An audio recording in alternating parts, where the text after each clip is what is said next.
Welcome to MEERKAT's How To Do's.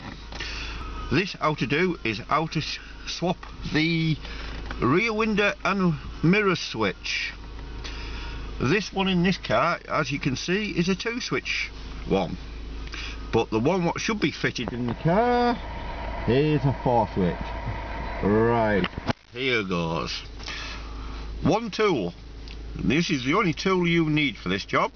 A little pointy screwdriver just to get in the side of the switch so you can flick it up. As you can see, you put it in there like that, go like that, put your fingers over the back, and off it comes. Now we have the problems of the cables. As you can see, there is 2 cables on this one there and one there. Pull up.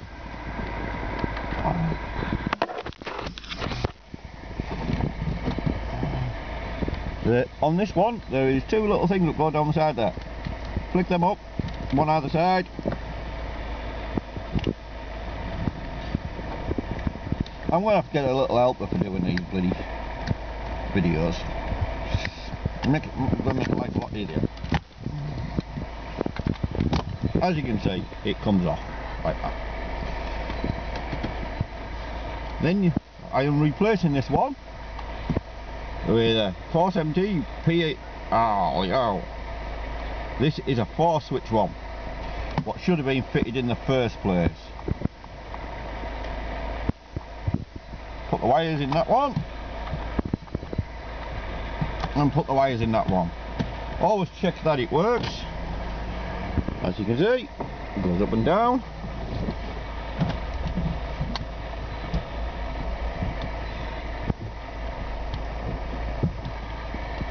Plug it back in place, tap it in place, job done. Keep watching my videos. The next one's going to be a Rover 75 rear bumper removal. I'll catch you later, MEERKAT lovers. Bye for now.